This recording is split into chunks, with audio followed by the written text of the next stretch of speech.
et bienvenue dans cette vidéo avec de nouvelles cartes racontard sur le thème de la peinture. Et en particulier, j'ai fait toute une série de cartes avec les œuvres de l'artiste Hundert Wasser. J'ai récemment visité une exposition qui montrait tout son travail et j'ai été vraiment emballée. Je vais donc faire un tirage avec ces cartes et je vous raconterai ensuite une histoire.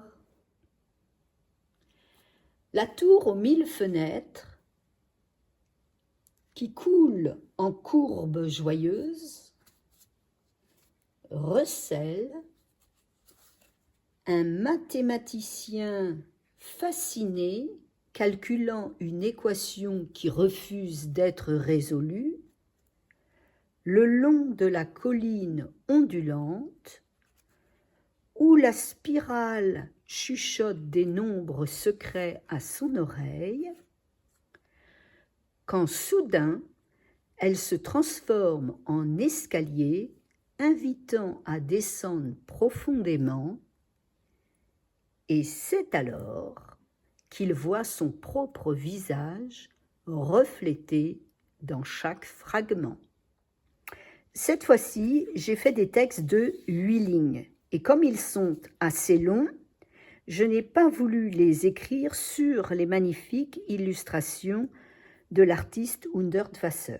C'est pour cela que derrière chaque carte, j'ai mes 8 lignes de texte. Jacob n'avait jamais cru à la magie. Professeur de mathématiques à l'université depuis 20 ans, il vivait dans un monde de certitudes, d'équations élégantes et de démonstrations rigoureuses. Pourtant, ce matin-là, en traversant la place du marché de sa petite ville, quelque chose d'inhabituel attira son regard. La tour aux 1000 fenêtres se dressait au centre de la place, comme elle l'avait toujours fait. Mais aujourd'hui, elle semblait différente. Peut-être était-ce la lumière particulière de ce début d'automne, ou peut-être quelque chose de plus profond qu'il ne pouvait expliquer. Chaque fenêtre était unique. Aucune n'était parfaitement rectangulaire. Et leurs couleurs, vert émeraude, bleu cobalt, rouge vermillon, vibraient dans l'air frais du matin. Jacob s'approcha, fasciné malgré lui. La tour semblait défier toutes les lois de l'architecture qu'il connaissait. Elle ne montait pas en ligne droite, mais ondulait, serpentait, coulait vers le ciel en courbes joyeuses, comme si le bâtiment lui-même riait des règles rigides de la géométrie euclidienne. Les murs n'étaient pas parallèles, les angles n'étaient jamais droits.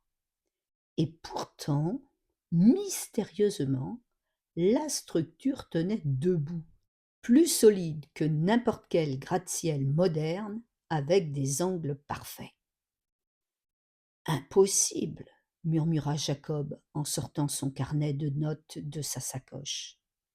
Il commença à griffonner des calculs, essayant de comprendre comment une telle construction pouvait exister sans s'effondrer. Les équations s'enchaînaient, mais chaque fois qu'il pensait tenir une solution, elle lui échappait. C'était comme essayer d'attraper de l'eau avec ses mains. Au pied de la tour, il découvrit quelque chose qu'il n'avait jamais remarqué auparavant. Une énorme spirale, peinte sur le sol pavé, ses courbes s'enroulant vers un centre magnétique. Les couleurs or, pourpre, turquoise semblaient pulser doucement comme si la spirale respirait. Jacob s'agenouilla, fasciné. Il plaça sa main sur le début de la spirale et sentit une légère vibration sous sa paume. Puis, distinctement, il entendit quelque chose.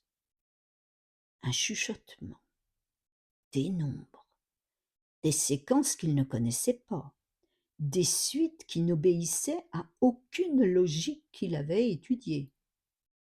La spirale murmurait des secrets mathématiques directement à son oreille attentive.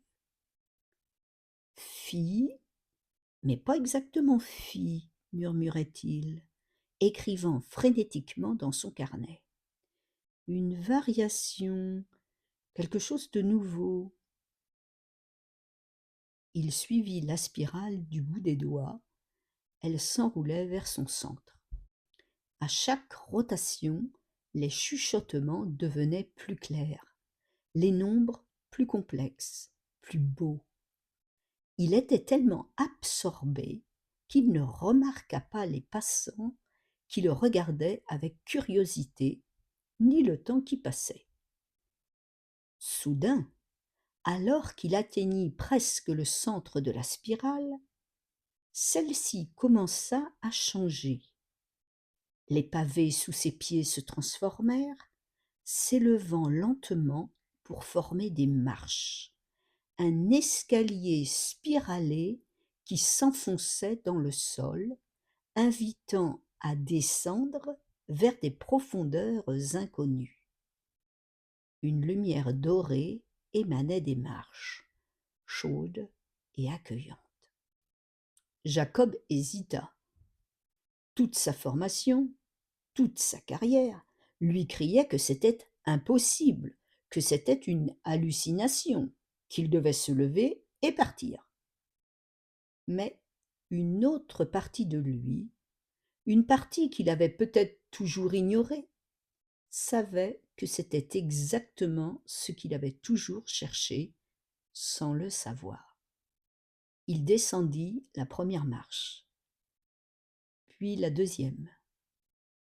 L'escalier spiralait vers le bas, et à chaque pas, Jacob sentait quelque chose se libérer en lui.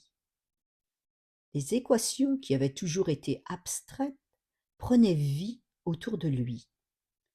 Il voyait les courbes mathématiques danser dans l'air, des fractales se déployer comme des fougères, des nombres premiers scintiller comme des étoiles.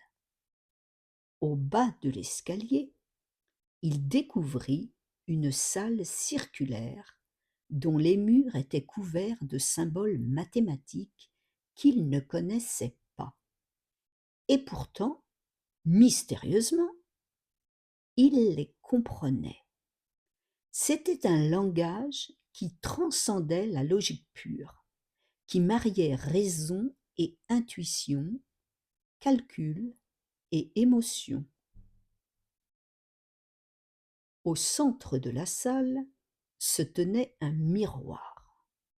Mais ce n'était pas un miroir ordinaire. Sa surface ondulait comme de l'eau.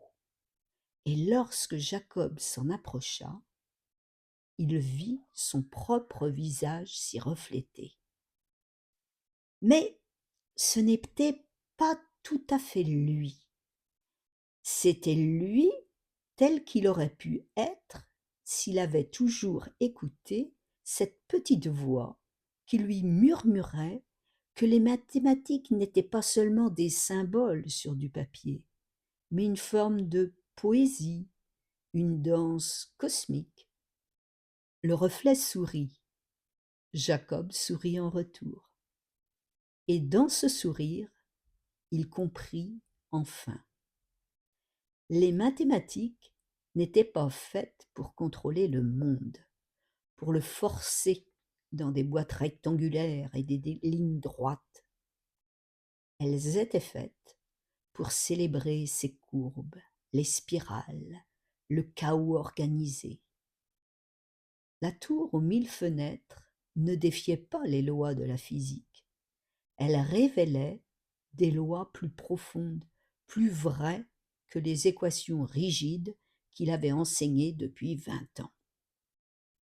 Lorsqu'il remonta l'escalier spiralé et émergea sur la place, le soleil était haut dans le ciel. Des heures avaient dû passer. Autour de lui, la vie continuait normalement. Des enfants jouaient, des marchands criaient leur prix, des pigeons picoraient des miettes de pain. Mais Jacob n'était plus le même homme. Il regarda son carnet rempli d'équations rigides et le referma doucement. Demain, il commencerait à enseigner différemment. Il montrerait à ses étudiants que les mathématiques pouvaient danser, chanter, respirer. Il franchit le seuil entre raison et émerveillement, et il savait qu'il ne reviendrait jamais en arrière. La tour aux 1000 fenêtres continuait à toucher le ciel en courbes joyeuses, gardienne silencieuse d'un secret que Jacob venait tout juste de découvrir. Le monde était infiniment plus vaste, plus beau, plus mystérieux que tous les théorèmes ne pourraient jamais l'expliquer. Et quelque part, au fond de la spirale, les nombres continuaient de chuchoter leurs secrets à ceux qui avaient le courage d'écouter.